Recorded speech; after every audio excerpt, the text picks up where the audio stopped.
Welcome to Diced Onion, a Warrior podcast. We are your hosts. I'm Angelo Fioris. That is Mike Haggerty. And this is one of the most special episodes. I cannot believe it.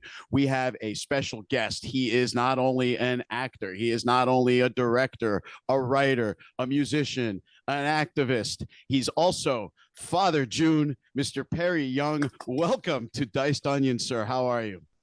Thank you. I'm fine. Thank you, Angela, for having me. You guys have been great supporters of our show. It's a pleasure to be here. Thank you. It's an easy show to support. Oh yeah, we're fanboys of starting with Bruce Lee, going back 5 decades now, and you know, Angela and I are old enough to have watched the original Kung Fu, and so I mean, there's 5 decades of just fanboy we can barely contain ourselves. I'm so excited right now. It's almost a culmination of everything we've watched from a martial arts and Bruce Lee and all those other types of films in the genre. And now this just brings all like the best bits of those elements into one show, we feel. And it's a big day today, Perry. Enough about us and our enjoyment of your show. Let's talk about Warrior and how today's Netflix day. It's amazing. It's amazing. This is a show that wouldn't die, right? If you've been following, I mean, you two obviously know from Cinemax, fans didn't know that it would happen, but we were canceled after season 2 from Cinemax, and when it moved to HBO, we had a whole new audience open up, and they demanded a season 3. Basically, they petitioned. Some group, Coma, I think it was called. Took out a full-page ad in Variety or Hollywood Reporter. Wow. and demanded that HBO renew the show. So it was a big groundswell. And then we got a season 3. And, I think it was during things probably would have been very different if we hadn't had the actor strike and the writer strike. But we premiered then, right? So there was a lot of attention, but nobody talked to us because we couldn't talk to any of the suits up there. But when we finally were able to, when the strikes were over and we talked to them, they said they were passing on renewing a season 4. But Justin Lin and Shannon Lee took it to Netflix and says, well, if you guys aren't going to renew it, I think Netflix will. So Netflix, it's dropping on Netflix today. Wow. February 16th. And with enough viewers, if everyone watches a full season and gives us a thumbs up at the end of a season, it's very likely we'll get a season 4. So we're all really excited, and we're going to reach a whole new audience. Netflix is huge, right? Globally. It's an entire new layer of people now that are going to discover it. And I was saying to Mike, maybe in last week's episode or the one before, if I'm Netflix, I'm posting because you watched anything you would like Warrior. I don't care if they're fans of Downton Abbey or if they're watching Arrested Development. They need to know that Warrior is now on Netflix. And Perry, tell me about this show. I discovered the show late. I'll be honest with you. You guys were on first couple of seasons, 2019, 2020, pandemic time, and we were sitting around here in this country just binging TV. Everyone was wrapped up in Tiger King, which was a bunch of brainless nonsense, which I admit I watched. But yet there was Warrior, quality TV, also available at that time, and no one really knew about it. This show has grown in almost in a covert way. Yeah, I mean, I'm not going to describing this show, I'm not going to do it justice, right? Because it's just so huge in all kinds of ways in terms of what it means for Asian American representation in Hollywood. It just kind of blew the doors open for us. It's one of the first shows that really centers the Chinese American experience, told, from the point of view of what it's like to be a Chinese American at that time. And not only Chinese American, obviously, immigrants like the Irish, right, that were coming. It also centers their point of view, their perspective, and how the two were pitted against each other. So it kind of covers American history in a really kind of authentic way. It shows how there was, political demagoguery and the birth of capitalism, seeking the cheapest labor, and again pitting the immigrants against each other. It's kind of like today, right? So it's like, what has changed in 200 years or over 200 years? Not much, right? Just who's on the bottom rung. That's all. Right. But the fact that Bruce Lee had this idea of the show over 50 years ago and jotted 6 pages down of treatments and names, he had named the song Big Bill. He had sketches, I saw the sketchbook. And Wow. Shannon showed it to us. And when Justin Lin heard about it, he went to meet Shannon, and Shannon showed him, and he was like, should we make a TV series from this? This must have been around 2015 when Wow. that they started talking about it. Wow. Yeah, so it took a while to pitch it to the Hollywood suits, and for them to go, okay, here's some seed money, go find a writer, and they just, they loved Banshee, right? So they found Jonathan Tropper Right. to helm this, and Jonathan is a huge fan of Bruce Lee. So we have the right people aboard. We have Shannon, Bruce Lee's daughter, Justin Lin, who of the Fast and Furious chain, um, Jonathan Tropper. I mean, who just is who has a black belt in karate. So he grew up watching Bruce Lee movies and knew that he wanted to do this story justice. So all these things were in the right place, and it just seemed to be the right time for it. Finally, right? Right.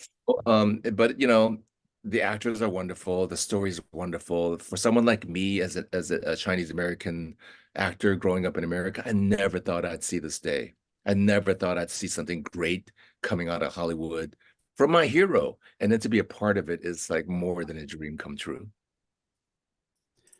Let me ask you, as you discuss the fact that, you grew up Chinese American, living the experience in many ways, and you were born in Oakland, so you're not far from where the source material is, the genesis of the source material. So let me ask you, when all of that came your way and you saw, wow, a strong Chinese character, local to my area, I'm sure you had a sense of the history before the rest of us started to catch on here. So did the material connect with you on a deeper fashion when you first had the opportunity to read for it or learn about it?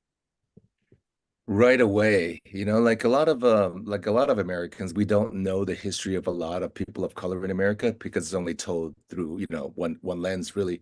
But I had to study, I majored in Asian American studies in college at San Francisco State. And I realized, oh my God, there's so much I don't know about my history and why, like these laws guided my life, why there are Chinatowns, why there were no women in Chinatown. All these things were a byproduct of racist laws in Right. America, right? So there was the big, you heard in season one the mention of the Anti-Chinese Exclusion Act of 1882. They talk about that as this coming because it's going to prevent immigration of the Chinese. And when 9/11 happened and they started talking about anti-Muslim, was like an uproar. It's like we've never banned anyone before that, based on race, and we have.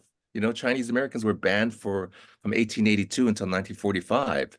So I mean, like I learned all the stuff in Asian American history in college, but no one else would know this because they don't teach it in schools, right? In colleges, in K to 12. So when I read the script and I saw the whole scenario, I went, oh my God, I know those people. Actually, that could be my great grandfather. And my great grandfather did come on that boat, one of those boats that Assam came on. Wow. So, but because of the laws, we couldn't have the same kind of a lineage build up, a generational wealth that other Americans enjoyed, right? Because they prevented a direct connection of my fathers and mother and my grandmothers. They were not able to immigrate because there was a law before that, the Page Act of 1870, that prevented Chinese women from entering the country. They didn't want Chinese to start families in America. So that's why they mentioned that in Warrior. Why are there no women here, right? In season one, episode one. So these things touch upon our history in an authentic way. And when I read it, it was just everything was so deeply felt in my heart that I went, oh my God, this is finally happening. I had to pinch myself. I couldn't believe it. And then to be a part of it also and to understand what Father Jun represents at that time when there was so much violence perpetrated upon the Chinese. Just as much violence perpetrated upon the Chinese as I don't want to compare the two, but the black culture has a lot of violence also from America. I mean, two different things, but there were a lot of lynchings, for Chinese Americans. There were a lot of Chinatowns that were burnt to the ground.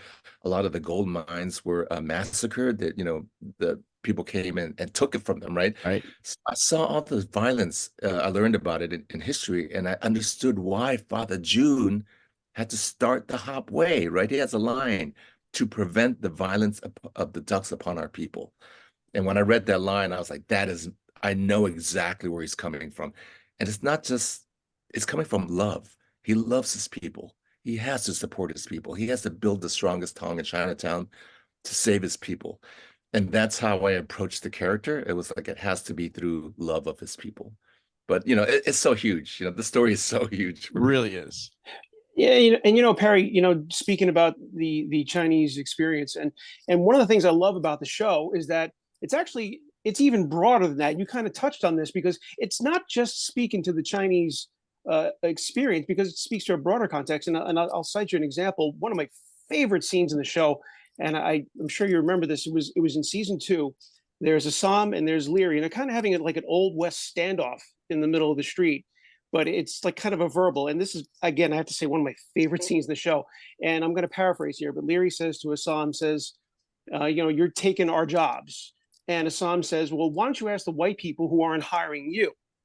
And I thought, wow, that was a really poignant moment for me. And that was, and I don't think people really appreciate that it's not just about the Chinese experience, but in the broader context, it's about the European experience and how the Irish were abused. And I wanted to ask you, I mean, do you feel that like the show has like a broader context that maybe some people just don't realize? Absolutely, and that's a beautiful scene, and you summed it up quite well because it really shows that there's a bigger system involved, right?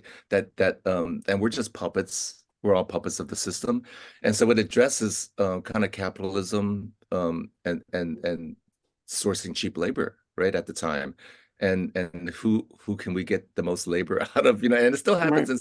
I don't know if you got to season 3 yet. They're Oh still yeah. talking about that, right? It's like, are you going? Will the Irish accept less? Because we're just going to hire the Chinese. That's still a strong storyline. To That's this happening day. today, right? That's Yeah. happening today. Like I mean, I live in New York City and I can see the immigrants, struggling. But the immigrants are just doing their job, right? They're just doing the work. The people are blaming them for stealing their jobs, right? Which is like in our show. So the story is about America, right? Warrior is about America and the birth of capitalism and political demagoguery, and it's just like it's still there. This is just how America operates. But I think what speaks to a lot of people is there's a beauty in the way that the story is told, in the art direction, in the music, in the acting, in the drama. Jonathan Tropper is a great writer. He really understands family, right? It's really not just about, he puts the family and love relationship within the context of political machinations, right? So we are in the drama. We want to see Assam and Penny get together, right? Right. Interracial love at that time. We want to see those things. They don't work out, because that's America at the time. But laws came after that, that broke up anti-miscegenation. So this is a story of America, and I think it reaches people in a lot of levels. And someone like you guys who probably like to read into all the implications of the drama. A lot of people just love the martial arts. They love the historical look of the show.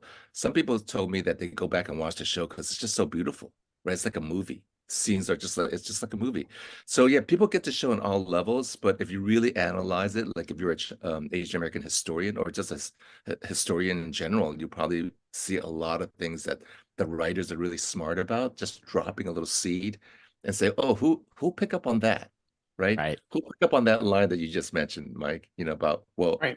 about those, WASP, right? The British, you know, lineage that are hiring, you Irish, who are considered the blacks of the white people, Right. at that Right. time, right? There's almost like a period of initiation for the European immigrants that, eventually you were accepted into broader society, that people of color didn't necessarily have that luxury. I wanted to also ask you something about, you sort of touched on earlier about the Chinese Exclusion Act, and something I was reading about. I was reading an interview with you, and you did mention this earlier about how there was no women allowed. And did you say that happened to was it your great grandmother? She wasn't allowed over, and that the fathers just go back and get the sons and come back. Is that how that worked?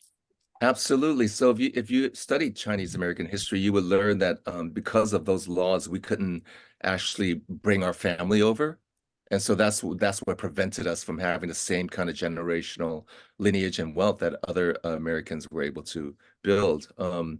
And so the Page Act was before the Chinese Exclusion Act. And when they saw that there was a lot of influx of Chinese immigrants and they were setting up shop, basically, they basically said, we can't have them start families here, right? And they basically just prevented Asian women from coming into the country. And it started with Chinese, then it spread across all Japanese and Filipino women that couldn't come because it was so racist, right? You can't start families here. We just want you for your cheap labor. So because of that law, my great grandfather who came had to go back to Hong Kong to be, with his wives and raise his children back and forth. And then when his son was old enough, he would bring him over to work. And then my grandfather, because of the money they saved working in America, became an herbal doctor in China. So he stayed in China. He was like, I'm not gonna face racism in America. I may as well I'm gonna stay. I'm fine here. So my grandfather skipped coming over, but they could never become citizens because of the laws, right? So they always had to go back if they wanted a family because there were no women here to marry. But I mean, because of the anti-miscegenation laws. But what's really interesting is that Chinese in Chinatown were able to marry Irish women because they were just considered the lowest rung of women. Right. No loss to proper society in a sense. Exactly. They didn't care. So there are offsprings that, I hear about, that people of mixed Chinese and Caucasian race, and they'll say, oh yeah, my great grandmother was Irish. It's wild. And because my last name's Haggerty, by the way. Right. So hey, you could have some Chinese blood in you. Yes. You might. That'd be great. Yeah, so my grandmothers were never able to immigrate, and great grandmothers, and thus I never met my grandmothers. Because by the time the laws were lifted in 1942, and really opened up in 1960, they were too old to immigrate. Yeah, and so I didn't know all of that until I went to college, right? Because my parents didn't know that because they were immigrants. Even though I'm first and fourth generation, so that's how I like to explain it. Oh, wow, cool. Grandfather came, but I was the firstborn. Isn't that weird? That is kind of weird. First and fourth. Yeah. Can I want to backtrack for a second. The way you just described it, Perry, just opened my eyes to a different angle of what you just described. The story of your great grandfather going back and forth, and at a time when back and forth was not as quickly as hopping on a jet plane, right?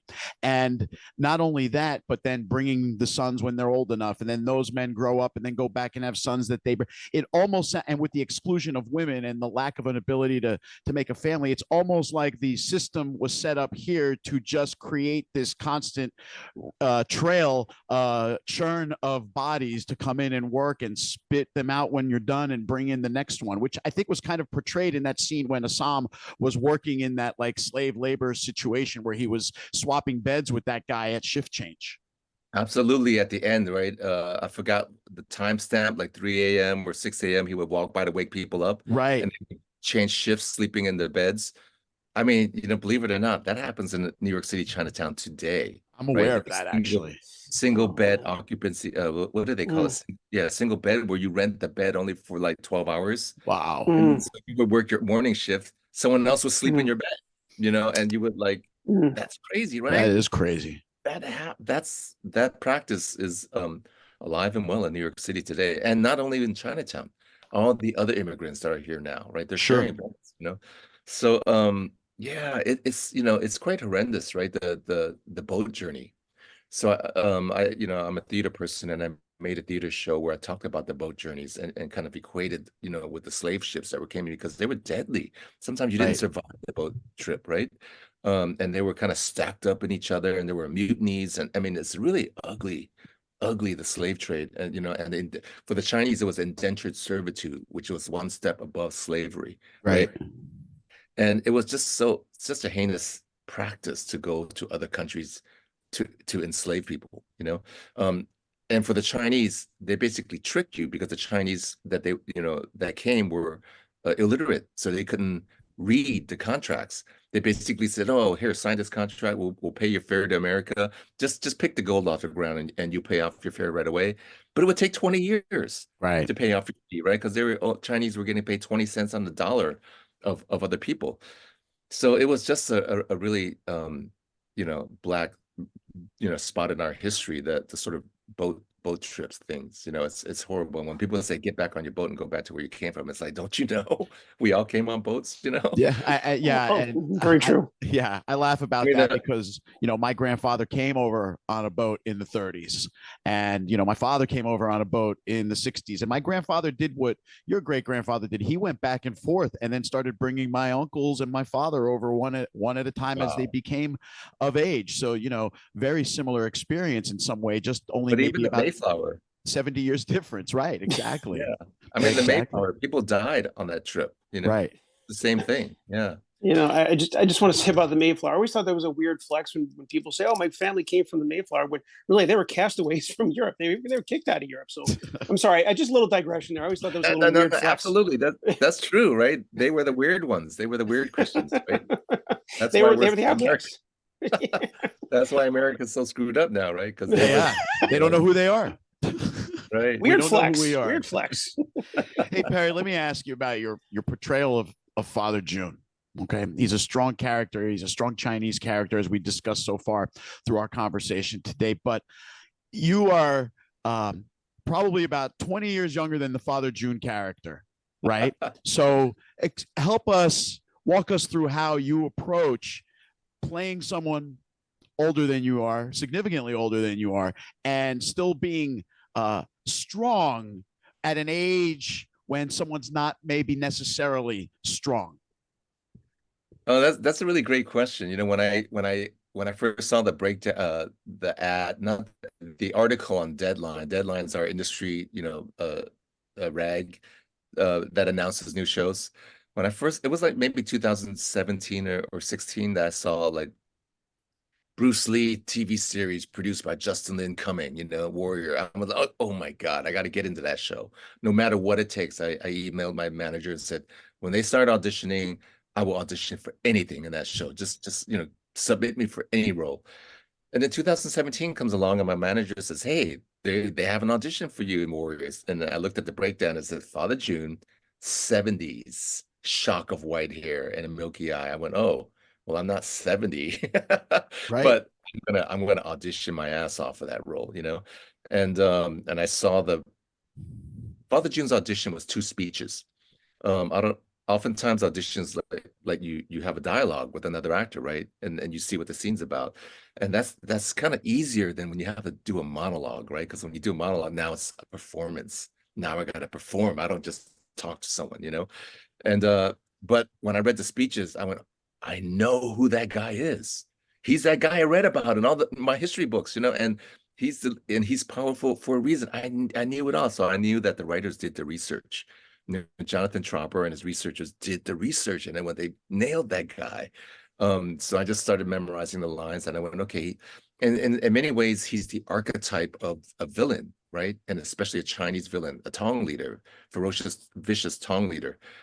I had to play him in a different way than just what's written and what he represents, because if he's going to be a long sort of running character in a show, people are going to have to like him for some reason, right? You just Right. can't be this mean guy. So I found the thing about him, which I mentioned earlier, was that he loves his people. So the other side of being this kind of leader of the most notorious and violent Tong in Chinatown, he's a father that loves his son and his people. So I had to like have that in me while I say these lines that are quite vicious, right? Ordering a psalm around and telling him to bow and all this stuff. It's like there's a reason for that, even if I don't say it in those words. And then I did some more research and I went like, well, his backstory is, I don't know if it showed up at the season 1, but it might have gotten cut. He talks about being having fought in the Opium War, right? And all the stuff. It's like, whoa, okay, if he fought in the Opium War, he's a revolutionary. He's fighting the oppressors, right? He's fighting the oppressors in China. Now he's fighting the oppressors in America. He's Malcolm X. Right. That's who this guy is, right? Yes, And yes. then I did some research on Malcolm X, and everyone that knew him said he's such a nice, warm guy, right? And Malcolm X said in one interview that I read, he goes, well, I love my people and I love people in general, but if you're going to come at me with a noose, I'm going to come back at you with a noose. And that's Father Jun right there. So And yeah. No, I'm sorry. Yeah, I wanted to ask you about the relationship between Father June and Young June, because to me, another element of the show, and there's so many layers to this show. That's just how awesome it is. Is there's obviously there's a gangster element, there's a historical element, which we just discussed. There's also a family element, which I think in any good gangster drama like The Sopranos or The Godfather, there's an element of family, and that makes it all the more interesting. And I love the relationship between Father June and Young June. It's so complicated, as it is with Mai Ling and Assam as well, because there's so many layers to it. I wanted to ask you just to speak to that, because I'm almost getting like a Shakespearean element to that of a father-son relationship. So I wanted to get your take on that. Oh, definitely. If you haven't seen season three yet to the end, it's so epic, archetypal Shakespearean. I mean, Jonathan Trumper is a great writer, right? And he has imagination and he understands big, huge stories. And at the heart of every big, huge story has to be a little story that's true. And that little story is family, family love, right? And siblings. And they're all so complicated throughout every culture and every story. Family is the most complicated, right? Father and son, mother and daughter, those things, siblings, Cain and Abel, right? They kill each other, right? So it's incredibly complicated. And I think that you kind of hit the nail on the head. It's like Jonathan knows that at the heart of all of this, people will watch it for the family. And then in the backdrop of this gangster, this mafia show, like Right. that's generations of mafia and that sort of loyalty thing, right? But outside of that, it's like you go home and then you're a father and a son. And what are those conversations like? Right. Right. If you get to season three, it's really emotional, the father son. For me, for the actor that plays Jason Tobin, who plays Young June, we've developed quite a He's an fantastic. incredible. We've developed an incredible relationship for the time that we spend together and our understanding of Asian male portrayal in the media and how rare it is for us to play a father and son on television. I don't think there's ever been another father and son portrayal on television that's Chinese, Right. except for Fresh Off the Boat, which is a comedy. So it's different from this. Yeah, so it's deep. I feel it deeply too. And Jason and I talk about it all the time. It's like we have a kind of a responsibility, but we got to have a lot of fun at the same time. Mm, Yeah, absolutely. that's a great point too. And you alluded to two things I want to touch on. I have a quick question about Father June. I'll put that one aside for a second, but you make a nice point, which is, the martial arts scenes, the blood and guts, that's all great stuff and it's exciting, but it is the character development and the family dynamics which really do drive this show, whether it's a family relational or whether it's a Tong as the family or whether it's even the city hall cronies. They're a family in some way too in this show. But getting back to Father June for a second, last question about his character. Is he also insecure? Probably at the heart of everybody, there's insecurity, right? And the bigger your mouth, the more insecure you are, right? That's kind of how it goes, right? It just comes with the territory. I mean, I was, as an actor, I observe people and I was just kind of watch and literally it's so true. The biggest mouth in the room is the most insecure, right? And the person that doesn't say anything in the room that you don't notice is there is the most secure, Yeah. right? So, there's a lot of insecurity in Father June. There's a lot of anger. There's a lot of, righteousness. There's a lot of protectiveness that he has to have for his people and his son. And there's ego, like he wants to see his son succeed. But it's also very Confucianist, right? It's like but my son has to succeed on my terms because I'm the patriarch, right? In that Confucianist culture, the patriarchal thing is huge. Everybody has to obey the father. And Young Jun is an American kid. He's not going to obey the father. Right. He's his own, doing his own thing because he's in America, right? He has that freedom. So that's also another great thing that I think the writers touch upon is that there's a lot of little cultural things that, that we see, if you're Asian and you see that sort of like, oh, there's a Confucian Buddhist culture, and then here's America, that's wild, Um, so yeah, Father June has a lot of, he's a complicated person, to say the least. Another, You know, yeah, that's true. Go ahead, Mike. Perry, I'm Angela. I'm not sure where you want to talk about next, but I wanted to actually talk about you, Perry, and a little bit about your background and my research about you. It's pretty fascinating, pretty varied. You're a man of multi talents, as we said at the beginning of the program. But I want to start at the beginning, and since we're kind of on the topic of culturalism, you grew up in Oakland, and that's a very diverse area, right? And what was that Incredibly diverse. experience? Mm. Well, Oakland is one of those cities like Queens, New York, where every language of the world is spoken there. You know, there's not a lot of places in the world like that, and every culture is represented. The mayor of Oakland now is a Hmong woman, right?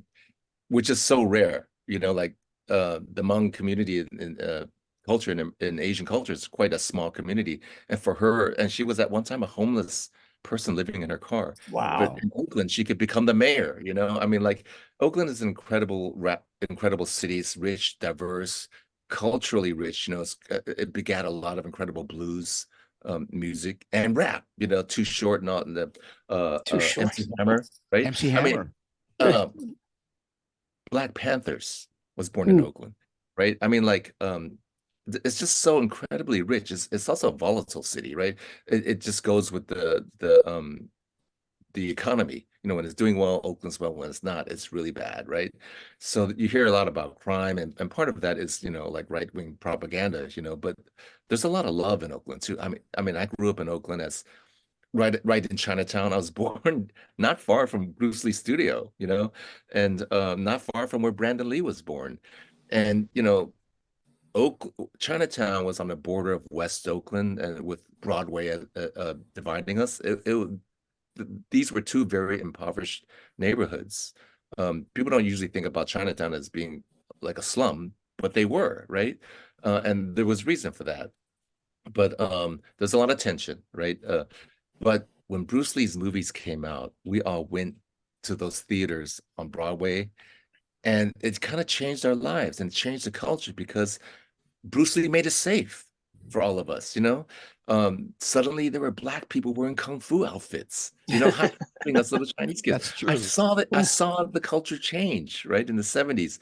That's the power of art and storytelling and representation, right? Bruce Lee, that's why my heart is in truly believes in what I do as an actor, is we can shift and change society through storytelling.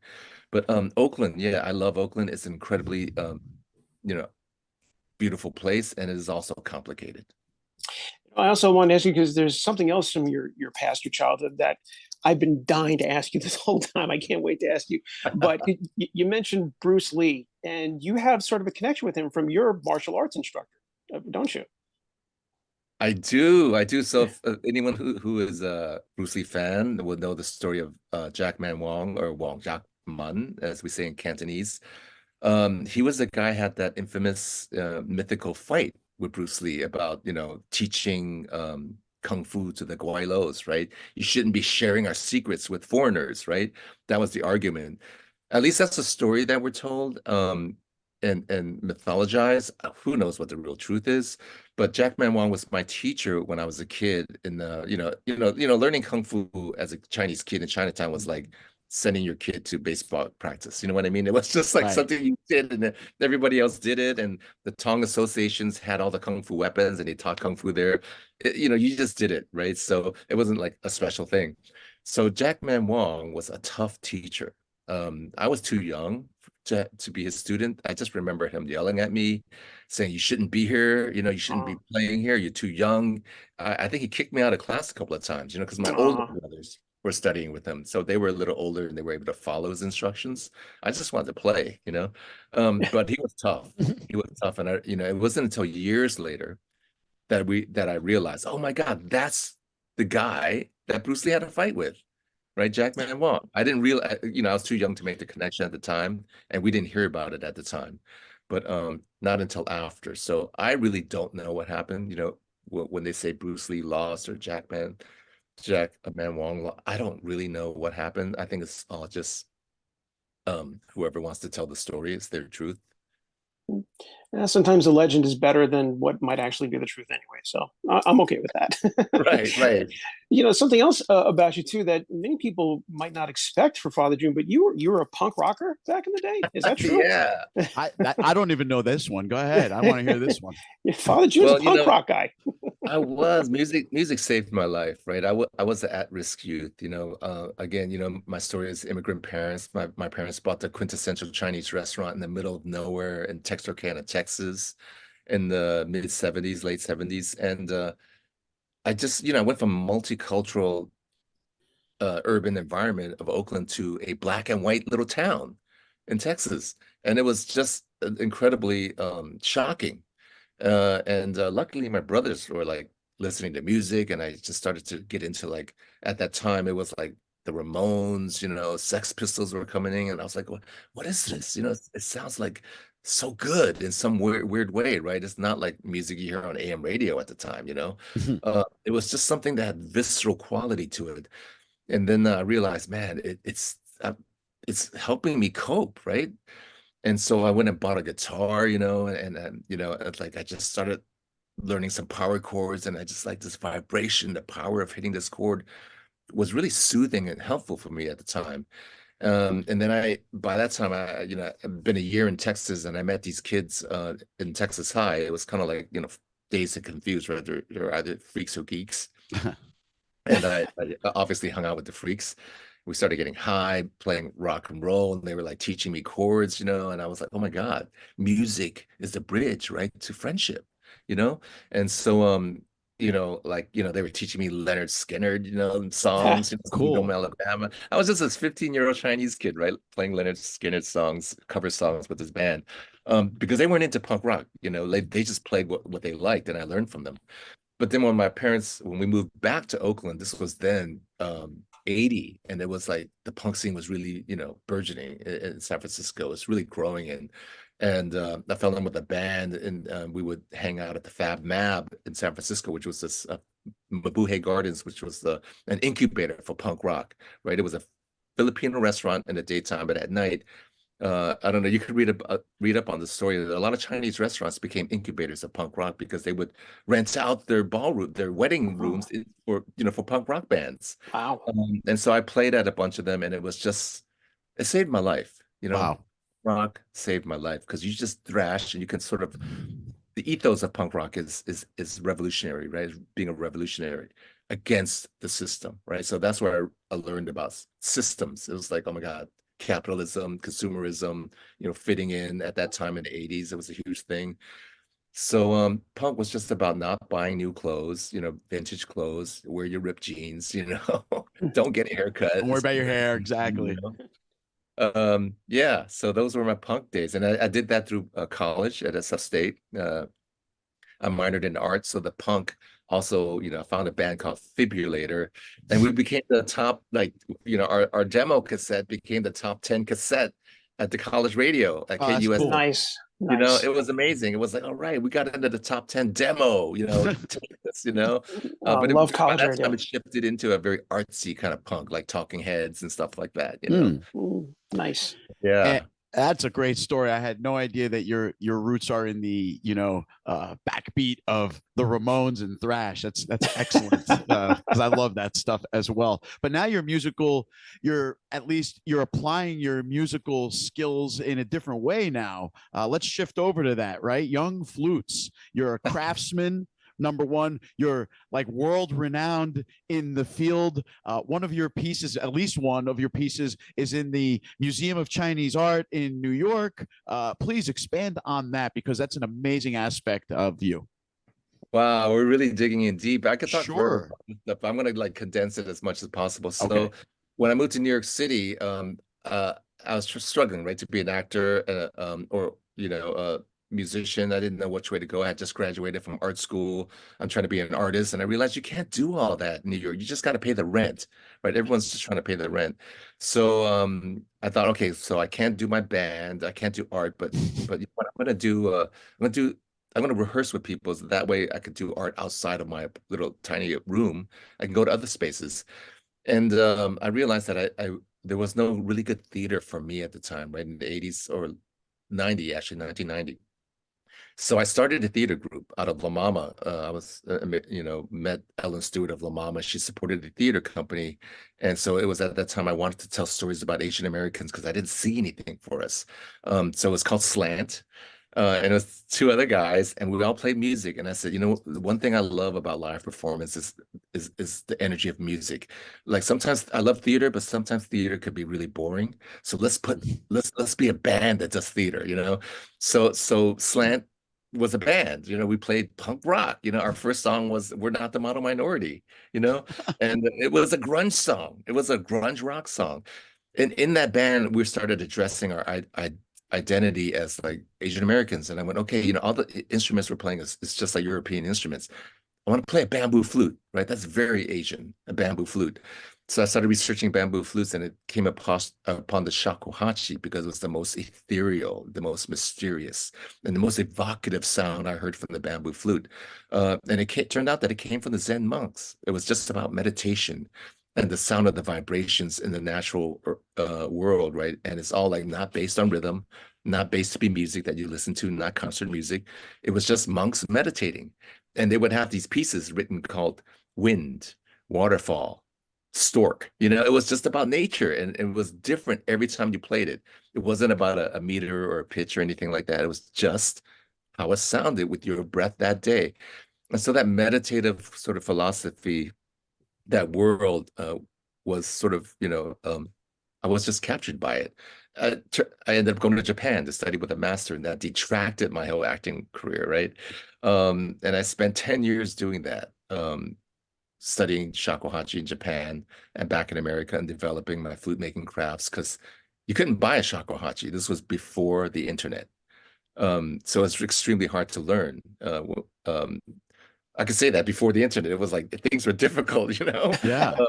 So I did that. I started a business, and I actually was like there weren't many of us around. So when the interest picked up, I started to teach, and luckily there's a master in New York City named Ralph Samuelson, who was one of the first Americans who went to Japan to study shakuhachi. So I continued to study with him. I started getting students to teach. My family, had two kids coming, and all of that was like, okay, my young flutes business is paying. Bamboo is actually paying to, um, as it was a livelihood. So it's an incredible journey. I mean, I love and still play the bamboo flute. I have a band now, Judo Club, that's kind of like a soul rock funk band and Cool. folk. But I use shakuhachi in it, right? And because now I'm putting my whole like being, right, as a Chinese person with a American sensibility or American born Chinese into my art, and the art should say that. It's a hauntingly beautiful instrument. Yeah. I've watched a few videos on it. It really it's just so beautiful. The pure sound of it is it is very enjoyable. And kudos to you. You're a multi-talented man, and we've taken up so much of your time. But we want to talk about your directorial debut. Hmm. I mean, just you're so, please Continuing to pile on the talents. Yeah, you're such a renaissance man. And we know, and again, we've eaten up a lot of your time here, and you've been so generous. But could you please tell us a little bit about your movie? Yeah. So it came about during the strike, the writer's strike and the actor's strike. My manager said, "Now this is a good time for you to like learn a new skill in your industry." And she's been asking me, suggesting that I should direct, right? Like, because that would help me understand the world better. And it absolutely true. So I thought, like I've been involved in a lot of short films and films that never get finished because directing a film is quite a huge, monumental task, right? Organizationally, financially, and, just the mental space it takes to finish a film. So I thought I'm going to do a short film that I know I'm going to finish. And it just turns out that, Stop Asian Hate was such an incredible thing. Asian hate and violence upon our culture right now, out during the pandemic, was something that I needed to address. I felt like in an artistic way. And so I, did- you know, I my band actually wrote the song. Billy Asai, who's the bass player, wrote the song, and we all collaborated to make the song what it is. So Stop Asian Hate, we recorded the song, and then I thought, this is going to be the film. I'm going to make a sort of a music video with a narrative about this moment. And I thought the best way to do that would be to open with shakuhachi, right? So I opened the flute, and again, doing something I love in this moment to tell our story. And I just had this moment with the shakuhachi flute and this elder senior woman's face in the subway, and it was just about that visual of the flute, silence, the subway, and this woman's face and what she's experiencing. And it was just my way to show, like, we know where hate comes from. It's systemic. Let's just talk about how we feel right now, and that might be our way into, like, empathy with our culture. Right. And so I directed this film. I raised the money on Kickstarter because I didn't want to, like, I couldn't spend my own money on it. I had 2 kids in college, and I wanted to include the community, right? I wanted to, like, reach out, because one of my mentors in activism is Grace Lee Boggs, and she said, find a creative way to be an activist, a creative way that you love, do what you love, because the old ways aren't working, and we're all creative people. So find your own way to be an activist. And I thought, I want to engage my community. I want to engage everybody who's socially involved with me to make this movie. So I opened a Kickstarter video, Kickstarter campaign. I raised more than twice the money I needed. And this community throughout the US pitched in and made this movie with us. And it's having there's New York City, there's a fire truck going by. That's okay. We don't even hear it. But it's making a film circuit right now, submissions, and it got accepted at the Eugene, Oregon festival called DICED.